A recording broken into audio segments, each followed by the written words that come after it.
Assalamualaikum warahmatullahi wabarakatuh. Di sini kami kelompok 4 ingin mempresentasikan hasil makalah kami yang berjudul Perkembangan Sosio dan Emosi di Masa Dewasa Tengah. Sebelumnya, perkenalkan nama saya Ayu Julia sebagai moderator sekaligus pemateri.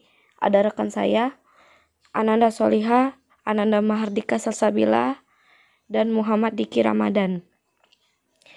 Serta dosen pengampu kami, Bunda Lukmawati MA.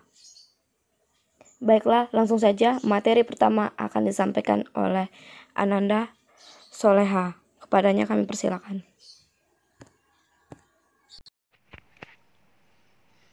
Baiklah, bersama saya Ananda Soliha. Di sini saya akan menjelaskan perkembangan sosio dan emosi di masa dewasa tengah. Baiklah, pada bagian pertama itu ada teori kepribadian dan perkembangan. Di mana pada bagian ini itu ada tahap-tahap masa dewasa. Tahapnya ialah ada tahap generativitas versus stagnasi dari Erikson.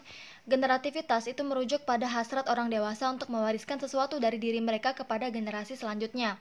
Sebaliknya, stagnasi itu juga sering disebut sebagai tenggelam dalam diri sendiri. Akan terjadi jika individu itu merasa bahwa tidak ada apapun yang dapat dilakukan untuk generasi selanjutnya. Begitu. Terus pada masa kehidupan manusia dari Levinson memandang usia setengah baya itu sebagai masa kritis. Nanti bisa kalian tanyakan lagi, oke? Pada bagian kedua itu ada pendekatan peristiwa hidup. Jadi pada bagian ini pendekatan peristiwa hidup itu kontemporer menekankan bahwa pengaruh peristiwa hidup terhadap perkembangan individual tidak hanya tergantung pada peristiwa hidup itu sendiri, namun tergantung pada faktor-faktor mediator seperti kesehatan, fisik, dukungan keluarga, dan lain sebagainya. Adaptasi individu terhadap peristiwa hidup seperti penilaian mengenai ancaman, strategi penanggulangan masalah itu merupakan pendekatan peristiwa hidup yang sebenarnya harus kita amati gitu loh. Jadi langsung pada bagian berikutnya itu ada stres dan kendali diri sendiri pada usia parubaya. Nah, jadi pada bagian ini tentang memicu stres, usia pada masa parubaya itu bukanlah sebuah masa di mana mayoritas orang dewasa mengalami krisis. Seandainya mereka mengalami krisis itu seringkali terkait dengan peristiwa hidup yang menekan. Sebuah studi menggunakan catatan harian selama periode 1 minggu menemukan bahwa baik dewasa muda dan dewasa parubaya itu memiliki hari-hari yang lebih menimbulkan stres dan lebih banyak lagi hari-hari yang mengandung stres lainnya, begitu. Terus pada poin keempat itu ada konteks perkembangan individu di usia parubaya. Itu ada konteks historis. Konteks historis di sini Newgarden berpendapat bahwa lingkungan sosial dari kelompok usia tertentu dapat mengubah social clock.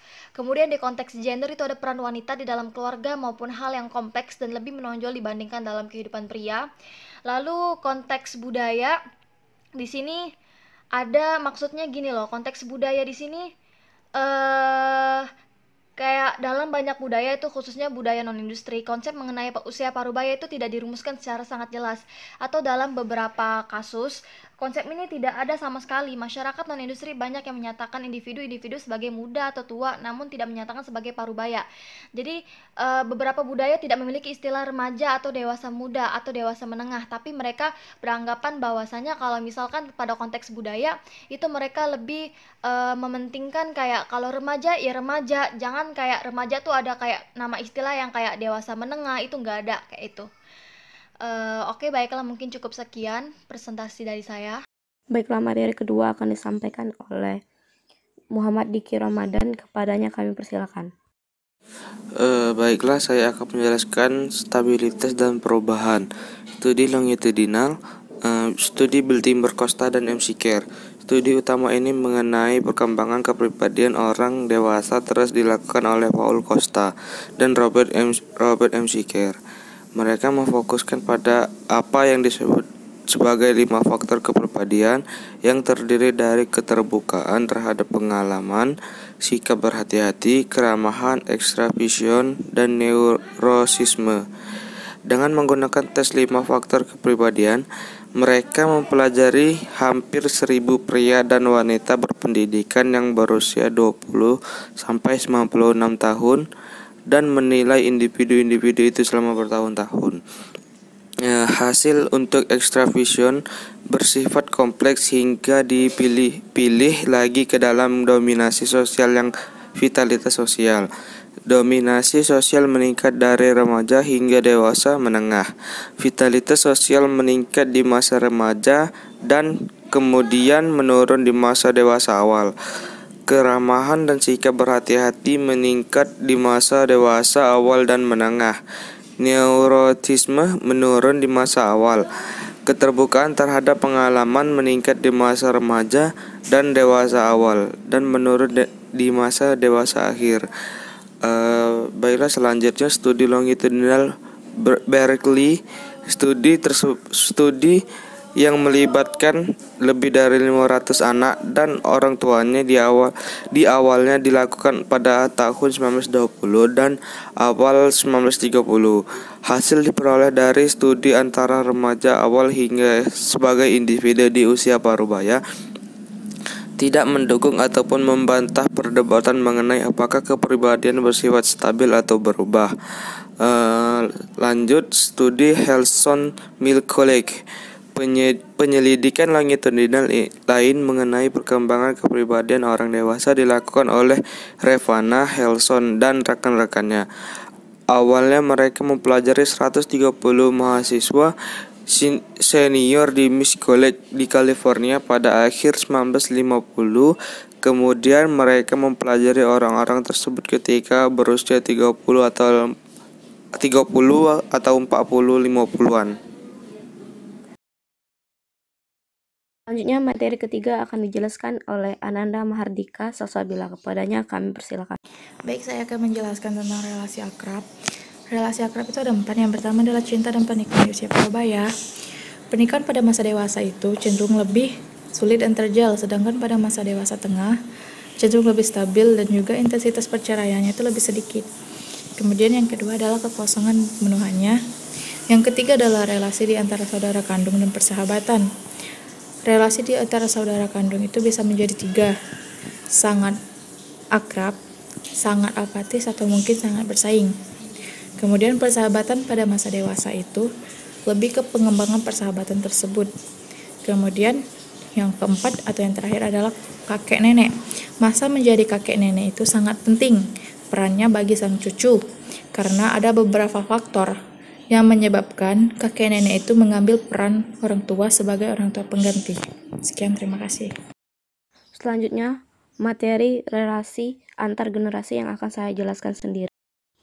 Keluarga adalah hal yang penting bagi kebanyakan orang. Jelas penting, keluarga adalah segala-galanya. Pernah ada studi kasus di mana 63% menyatakan keluarga, 9% menyatakan agama, dan 8% menyatakan pekerjaan. Jadi memang dewasa menengah lebih mengekspresikan rasa tanggung jawab yang kuat antara generasi dengan keluarga mereka, di mana ikatan antar generasi terkuat terjadi di Arab Saudi, India, dan Turki. Itu menurut Santrok 2012. Orang dalam masa dewasa menengah memainkan peran penting dalam kehidupan orang-orang muda dan tua. Ya, peran orang dewasa menengah sangatlah penting karena merekalah yang bekerja dan bertanggung jawab kepada keluarga mereka. Mereka yang merawat dan mendidik generasi muda dan mengurus orang-orang tua yang sudah lansia. Orang dewasa parubaya membagikan pengalaman mereka dan meneruskan nilai-nilainya pada generasi yang lebih muda. Merekalah yang mengajarkan, mendidik, dan meneruskan nilai-nilai budaya ke generasi yang lebih muda.